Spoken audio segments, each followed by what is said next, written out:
Nova Estela Ciência e Debate, um programa da TV PUC São Paulo, um programa gravado semanalmente no Museu da Imagem e do Som, aqui em São Paulo. É um museu que tem uma parte da sua atividade principal com exposições, mas que também abre espaço para a gente colocar essa ciência e essa tecnologia tão presente aí no mundo das câmeras, no mundo dos celulares, né, na nossa vida de uma forma muito forte, e que o Nova Estela coloca então semanalmente para o nosso telespectador ou para o nosso internauta no YouTube em debate algum aspecto da ciência. Nós estamos recebendo hoje pela segunda vez o querido Frederick Michael Litton. Ele tem uma formação muito interessante, ele é nova-iorquino, né? Não é americano, mas nova-iorquino. Possui graduação em rádio e televisão, Universidade da Califórnia, Los Angeles, doutorado em História do Teatro, Indiana University, é presidente da Associação Brasileira de Educação à Distância desde 95, professor emérito da ECA, da USP, e é membro de comitês internacionais de educação à distância, Open and Distance Learning, né? Tem esse lado da educação aberta. Eu estou agora na editora da PUC, estamos com uma proposta de fazer uma edição junto com a Universidade de Londres, College of London, UCL, que tem uma condição, que eu vou ter que convencer lá o meu conselho jurídico, né? Que o livro que a gente lançar em conjunto vai ter que ter uma versão para baixar gratuitamente no site das editoras universitárias. Tem venda de e-book, tem venda do físico, mas tem essa opção de baixar o PDF no site, né? E eles estão tendo ótimos resultados, né? Números altíssimos, gera venda também, não é uma coisa que acaba com a venda, como muita gente pensa. Bom, o professor Litton já esteve conosco, quem quiser conhecer um pouco da história da educação à distância desde o século XIX, né? Pode fazer a busca aqui no YouTube e vai encontrar essa primeira bate-papo que nós tivemos, muito interessante.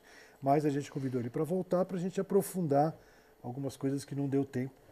Por exemplo, né, a gente conversou um pouco sobre a telecursos do Brasil. Né, quando eu era pequeno, era uma coisa que se ouvia muito, né, década de 60, década de 70, e, no entanto, parece que, em vez de ganhar força, perdeu força em algum momento da história. Então, o que aconteceu com as iniciativas boas do Brasil que, em vez de decolarem, tiveram... Eu não sei as causas, se nossa herança do Portugal ou outros fatores que fez com que a educação no Brasil é de natureza conservador in extremis.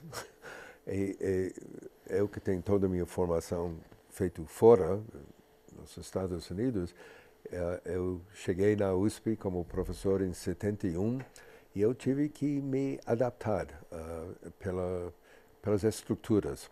Naquela época, as universidades brasileiras tinham mais orientação europeia. As faculdades de medicina, particularmente, faculdade de direito, as mais antigas. Filosofia. Filosofia, exatamente. Só acho que francesa, lembro.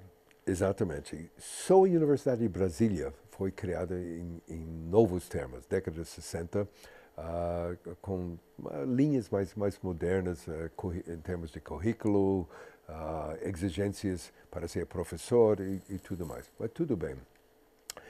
Então, dois fatores, conservadorismo e falta de continuidade, que é o resultado de sua história. Por quê? Porque o Brasil, na década de 70, era um dos 3 ou 4 países mais importantes em educação à distância do mundo. Tinha Inglaterra, Estados Unidos, Brasil estava lá, e Alemanha, Fernuniversität, etc.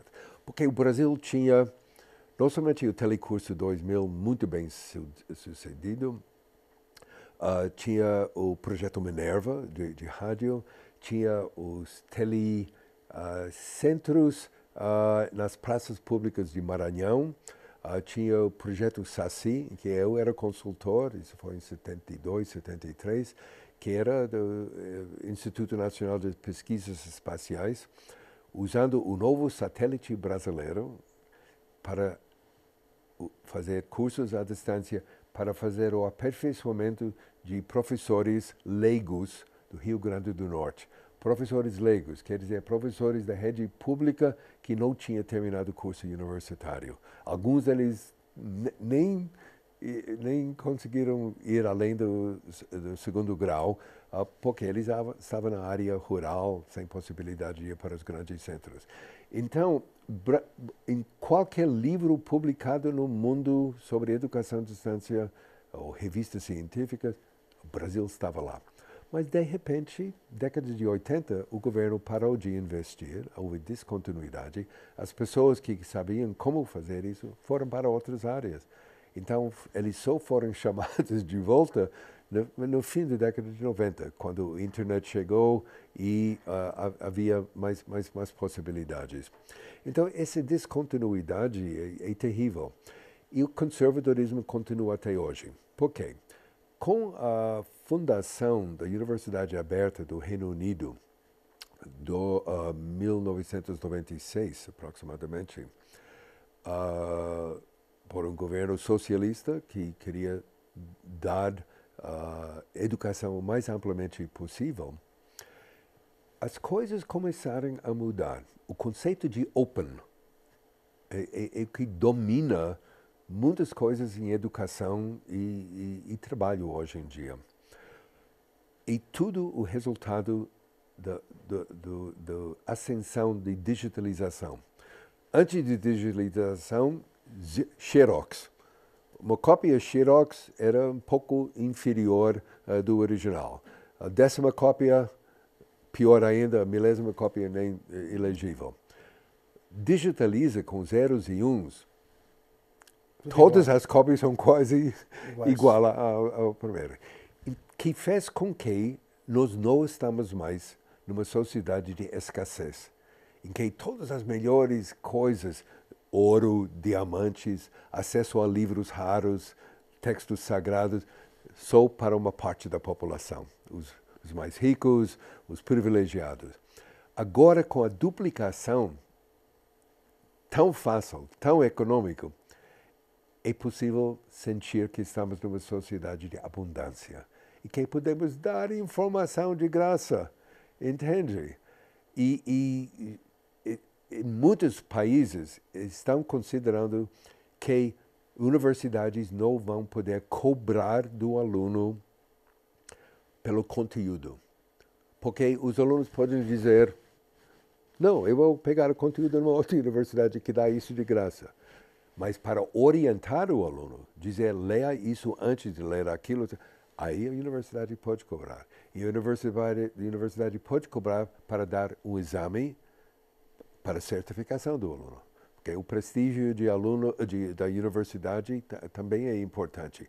Então, universidades privadas vão expandir, como eles têm todo o direito de fazer isso, mas conteúdo vai ser um assunto difícil para eles cobrarem, porque essencialmente toda a literatura do passado, literatura científica, estou incluindo isso, não somente humanística, já está essencialmente tudo disponível gratuitamente no web.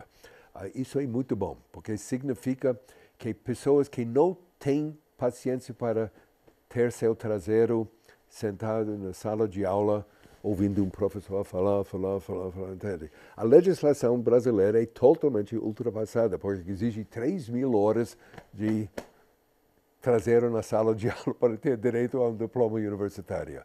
Na Inglaterra, diferente. Adam Smith, grande economista escocês, do século XVIII, disse: não importa onde você obtém o conhecimento, desde que você pode comprovar que você detém o conhecimento. Você sabe das coisas. Se quer um diploma em engenharia industrial, e você estudou totalmente por conta própria, não tem problema, meu filho. Senta aqui, minha instituição vai te dar 2 dias de exame, se você passa, o diploma está aqui. Funciona assim até hoje no Reino Unido, que é muito bom. No Brasil, não pode fazer. O único parte da educação brasileira que permite autoinstrução, autoaprendizagem é EJA, Educação de Jovens e Adultos, que é ótima. A Telecurso 2000 foi um sucesso em todo o Brasil, em parte porque a Fundação Roberto Marinho e a Fiesp, a Federação de Indústria de São Paulo, entrou em contato com todas as secretarias estaduais de educação, dizendo que as pessoas que assistem nossas aulas via televisão devem ir lá fazer teste e ter a certificação. Isso é open. Então, temos open museus, open arquivos, open books, open software, open universities, e o Brasil continua, a gente fala em inglês, dragging its feet, a operação tartaruga, porque recursos educacionais abertos, livros, currículos, o que nós chamamos de recursos, objetos de aprendizagem. Se um assunto em química, biologia, medicina é extremamente complexo, a tecnologia computarizada hoje em dia nos permite atomizar, tirar a complexidade, desmembrar em pequenas partes, e o aluno estuda parte por parte e depois monta tudo. Entende? Então, recursos educacionais abertos são, como dizer, é como invasão na educação fora do Brasil.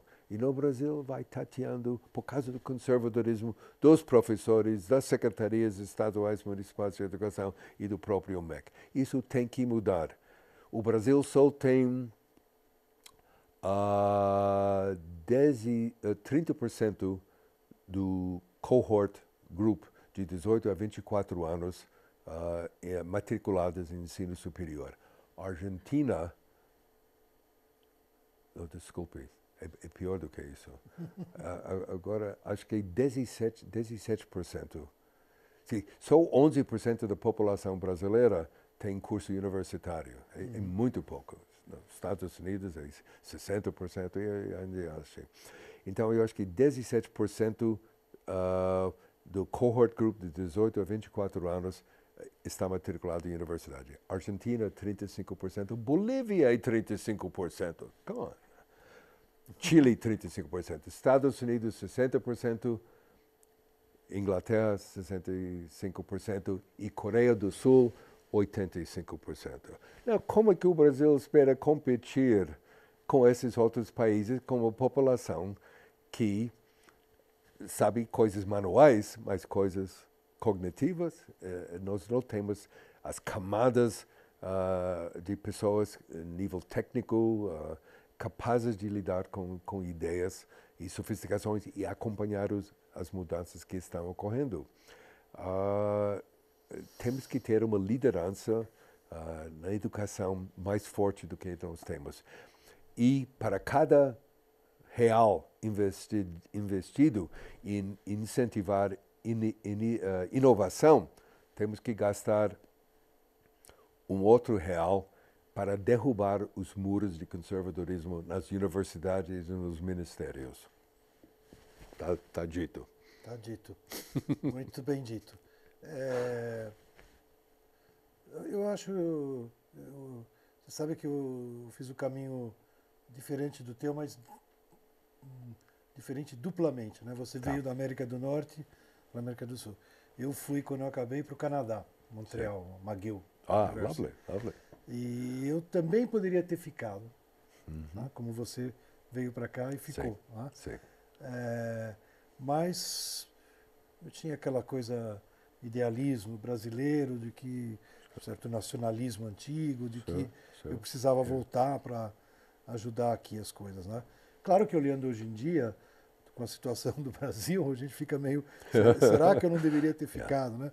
Mas é claro que a situação de hoje, com tudo o que está acontecendo, os escândalos todos, também mostram que parte disso explica o que você está falando. Quer dizer, eu fico a conclusão que a riqueza brasileira foi sempre, independente de que partido estava no poder, e aí eu falo até de partidos teoricamente progressistas, né? Depois da ditadura, tudo, parece que o esquema brasileiro é que a riqueza é confiscada.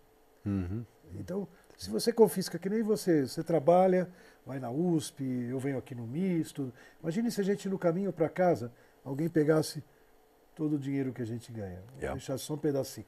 Tá?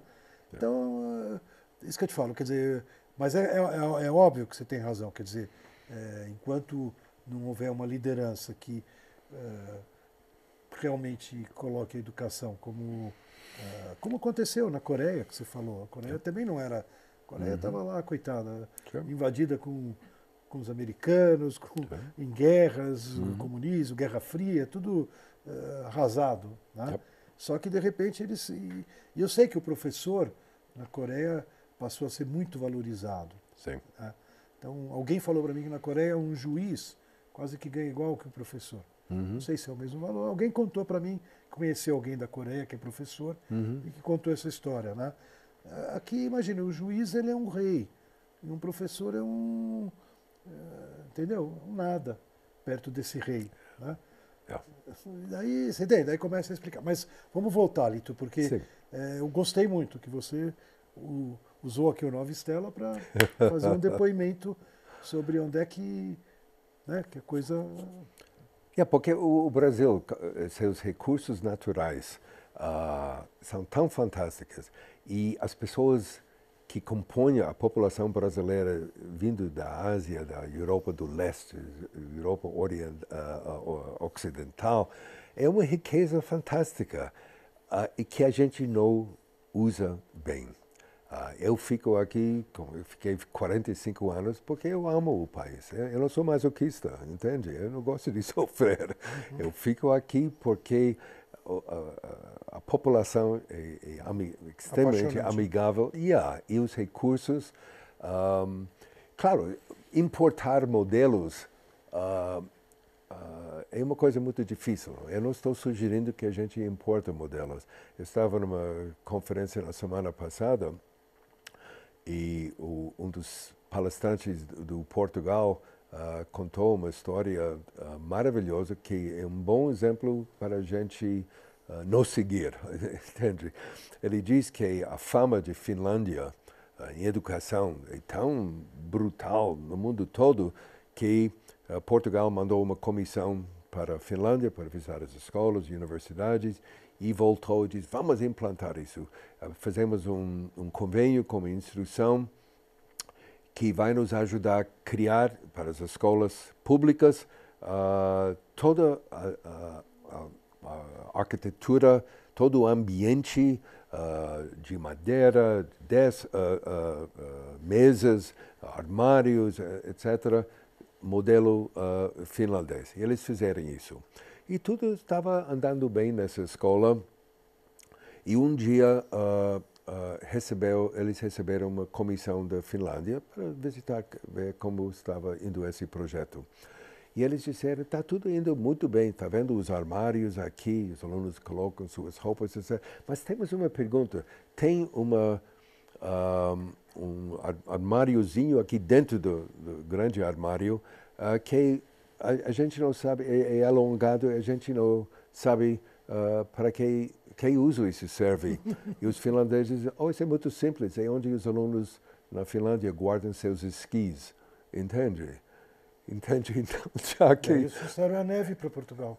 Exatamente. Então, importar modelos, você tem que ter muito cuidado, ser judicioso, adotar cegamente, evidentemente não dá. Deixa sim, não, go ahead. Eu queria aproveitar, assim, a gente ainda tem um certo tempo, eu acho super importante a gente enfrentar a realidade brasileira, mas eu queria aproveitar com a tua experiência, como você avalia, né, uma certa corrente conservadora, mas não só no Brasil, em todo o mundo, que olha para o mundo em rede, o mundo da internet, e fica reclamando que pode ser uma inundação de informação vai ficar todo mundo burro, que os jovens conversam pelos chats de Facebook, Twitter, e é muito curto, é muito rápido e tal.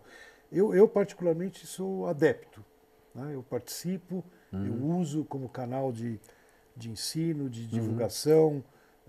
Quando o teu programa estiver pronto no YouTube, eu vou compartilhar com muita gente e as pessoas vão poder apreciar. Como você vê essa questionamento? É também conservadorismo? Não, o problema é que a gente não descobriu ainda, não somente no Brasil, isso é um problema internacional. A gente não descobriu como evitar as consequências de extrema superficialidade que esses meios de comunicação estão nos oferecendo.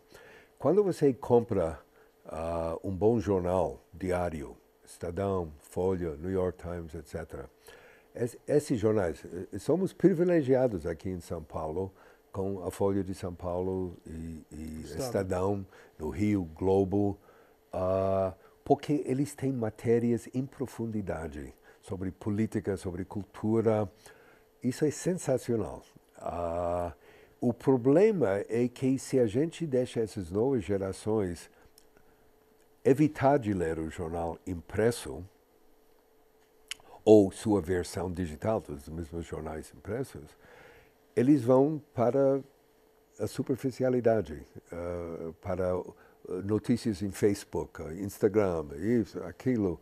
E o perigo é a superficialidade, porque todas as pesquisas sobre aprendizagem indicam que verdadeira aprendizagem ocorre quando o aluno descobre uma área, matemática, história, química, etc., que ele ou ela gosta muito, porque o professor tem que encorajar o aluno a ir fundo, não ficar na superficialidade, ir a fundo, porque indo fundo numa área, matemática, vamos dizer, de repente leva o aluno a condições de ir para outras áreas, música, história, química, etc. Mas se o aluno não tiver essa disciplina de, numa coisa que ele gosta, ir mais para baixo, ele fica na superficialidade e com isso interpretar coisas.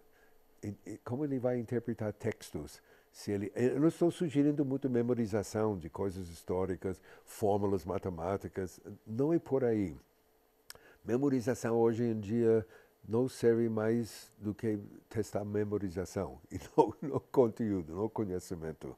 Que você tem aqui acesso à informação. informação. Exato. Memorizar fórmulas matemáticas não é necessário. Quando você precisa, na hora, você vai lá.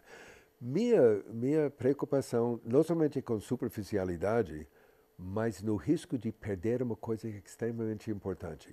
Eu fui educado na década de 50, 60, com grandes mestres.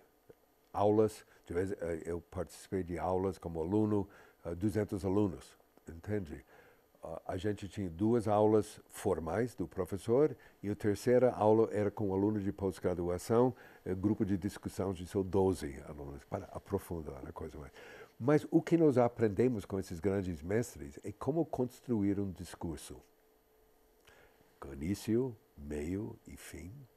Outra coisa interessante, um americano e um inglês, cultura anglo-americana em geral, os jovens aprendem de não fazer nenhuma afirmação sem estiver preparado para oferecer exemplos ou evidência para sua afirmação. Aqui no Brasil, eu sinto que a gente não tem esse hábito.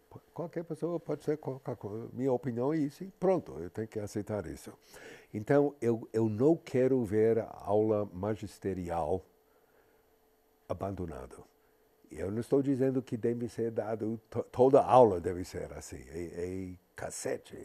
Os alunos não gostam por causa do controle remoto. Eu lembro quando o controle remoto de televisão chegou nas casas. Você fica na frente, zapando, não gostou do conteúdo, não gostou do... Vai para a escola no dia seguinte, você não tem controle remoto para trocar o professor ou a disciplina, entende? Então, tem que ter um pouquinho de interatividade na sala de aula, mão na massa, o que ele chama hoje de ativa, aprendizagem ativa, mão na massa, mas de vez em quando o aluno deve ser, especialmente universitário, deve ser exposto a uma bela aula que levanta o nível do discurso. É aqui onde você falou de qualidade, o problema de qualidade. São as faculdades ou escolas de ensino médio em que quem dirige as instituições diz: o aluno brasileiro não gosta de ler esse livro de física, 200 páginas, vamos reduzir para 80 páginas e vamos jogar mais água no sintaxe, nas palavras, para simplificar para o aluno. Está errado. Pelo contrário, a instituição tem que levantar a qualidade do aluno, para que o aluno pode entender discursos complexos e profundos. E meu medo é que está nessa movimentação de fazer uma educação mais dinâmica. Por exemplo, tem grupos no exterior, felizmente aqui, não chegou aqui ainda, de cursos à distância na internet que são de 5 minutos. Um curso é aquela atomização. Então, a atomização é bom para destrinchar assuntos complexos. Mas se for tudo atomizado, quem vai aprender a colocar tudo de volta? Vamos, o tempo também, não foi só 5 minutos. Tivemos aqui o nosso tempo, quase meia hora. Eu queria agradecer muito, acho que foi o programa, nossa entrevista de hoje muito elucidadora sobre aonde estamos indo nessa história. E a gente lembra, né, que o nosso nome Nova Estela foram as novas estrelas que apareceram lá na Renascença, quando o mundo também estava mudando, e elas conseguiram iluminar para a gente avançar na nossa história, e esperando ter o nosso telespectador conosco na próxima semana, a qualquer momento no YouTube.